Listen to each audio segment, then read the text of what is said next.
Did you know that there are a ton of sourcing platforms that you can use for your business in China? If you don't know about them, because there are so many choices, they may seem overwhelming.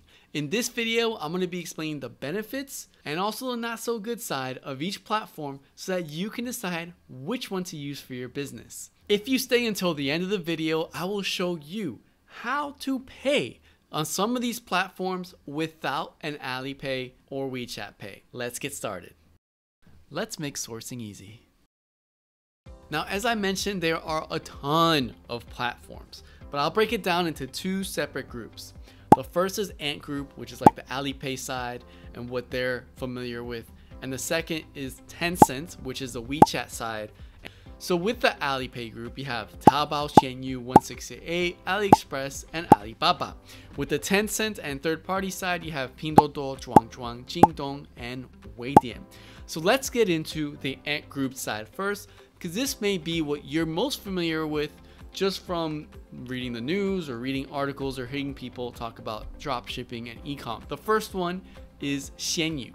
This is a secondhand platform that you can buy secondhand goods from normal individuals. They're usually not businesses, some are, but they're usually not businesses and they just want to get rid of their stuff. Or maybe they had a deal where they got a batch order of new releases and they can sell the new release products at a cheaper price, which I have been fortunate to find. Now, there's no English on this platform, and if you speak to people in English, if you want to inquire about something, they'll most likely be like, nope. A very small percentage do actually speak English. The UI or the software of a lot of these platforms, like if you buy an iPad, an iPhone, a laptop, whatever it may be, expect them to be in Chinese. Yes, there may be a way to change them in English, but to get to the settings and change it to English may be difficult for you because you're not buying this straight new from the factory. And refunds are a pain. You need to know the process if there's an issue, and this needs to be handled inside China, not outside China. So usually if you don't know the process and you don't respond within like 2 to 3 days, you may never get the refund. And most popularly,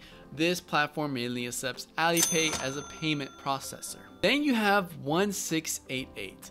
This is the B2B version of sourcing. You can buy in large amounts and a lot of the products are very cheap, almost the cheapest. However, there's little to no English as there is with Xianyu or Idlefish. And most of the interface are in Chinese for the products. Like if you were to buy a product straight from the factory, expect it, if you don't coordinate beforehand, for it to be in Chinese. When you turn it on, it to be in Chinese, the instruction booklet, the packaging. It accepts Alipay as a payment, but no foreign cards. Okay, I've tried it, it doesn't work. It only accepts domestic cards using Alipay. But if you stick to the end, like I said, I'll mention how you can pay without using Alipay.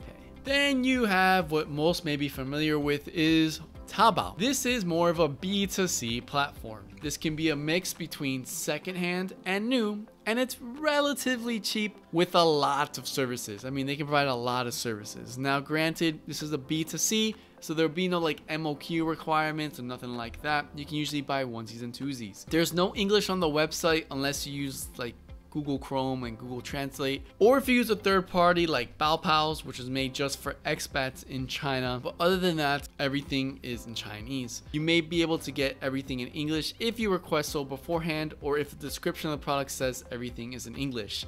And good news, this accepts Alipay and foreign cards after you make an account and been verified. Then you have Alibaba. That's a B2B, and everything's in English. Like when you open the website, no need to translate. This website has been internationalized. It has slower customer service than the other platforms because the Chinese platforms are like, they're on it. It does have buyer and trader protection, and you don't need Alipay to pay. You can use foreign bank cards. Can be a hassle to set up an account to buy, and the products tend to be a little bit more expensive, sometimes twice as much as expensive than on the domestic platforms that I mentioned before. Oh, and for Alibaba, the MOQs tend to be higher, so it's harder to negotiate low MOQs. And lastly, the most familiar that most of you may know is AliExpress. This is mainly targeted for B2C platforms. It's all in English, just like Alibaba. It has been internationalized, and you can use API. Now this is key. Because you can use API, you can link it to WooCommerce, WordPress, Shopify, like that. If you know what you're doing, if you have a technical background, if not, you can hire someone to do it for you. And it includes the shipping and the product costs and the dimensions and all that as well. They do also offer buyer protection. However, there are slower customer service rates and there's no need for Alipay. You can pay with foreign cards. That wraps up the Ant Group and the Alipay side. So now let's talk about the Tencent and the WeChat side. So the first platform we're going to talk about is Zhuan Zhuan. It's a second-hand platform, just like the Xianyu version. Can be very cheap, but also only in Chinese. And the interface of the products, the packaging will most likely be in Chinese. The chatting is going to be in Chinese. And it accepts WeChat and Alipay as a payment. Then you can go into Pinduoduo. This is more of a B2B, a mix of B2B and B2C. It's kind of its own platform, but they leverage WeChat to be integrated easily. You can expect very cheap pricing. I think the cheapest pricing is usually in this platform, but this doesn't include shipping. So something people don't know is even though the products are so cheap, shipping it is going to be expensive if you're not careful. Now the downside is that you can only buy one product at a time. Not like in 168, you can buy like hundreds, thousands of products, or in Alibaba, but you can only buy one product at a time. And the checkout process is not so friendly if you want to buy in bulk. Most of the people there are Chinese speaking. They may have some English speaking, but it's rare to find. And this platform accepts WeChat Pay and Alipay. Then you have Weidian. This is more for like clothing and maybe some branded items, but you're gonna have problems sending them overseas if you're going straight for the branded items and not coming from the official store in your home country. Everything will be in Chinese and will need to be shipped to a Chinese address like most of these domestic platforms, and you can buy on Alipay or WeChat Pay. But note that a lot of the products here tend to be more expensive. Then you have the Jingdong. Think of this as like the very high-end and expensive platform, especially when it comes to electronics, but it's very trusted and very quick.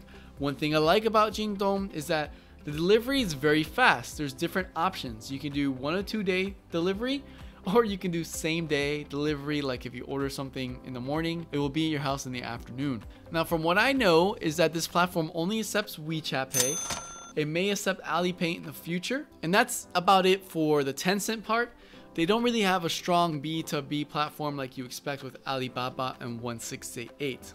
So out of all these, which one do you prefer to use for sourcing? Or has this been the first time that you've heard of some of these sourcing platforms? You can actually check out my playlist that has a tutorial of most of these, if not all of them, on how to use them in English. I explain it in English, but the interface is in Chinese, and I go through each step clearly so that you know how to use the platform. Now, as promised, 2 things I owe you. The first is how to buy on 168 and Taobao without Alipay and just using a foreign card. I've actually made a website, and I'll put it in the description below, Borderless Commerce. That's directly linked to 168 and Taobao. So anything you can find on 168, you can just copy and paste the link on my platform and use your own payment method to pay for things. Currently, I can ship to the US and Europe, but if I want to ship to other places, you would have to work with a freight forwarder, and you can contact me either through my social media in the description below if you want to find a freight forwarder. And lastly, I will be providing a free cheat sheet about all these platforms summarized,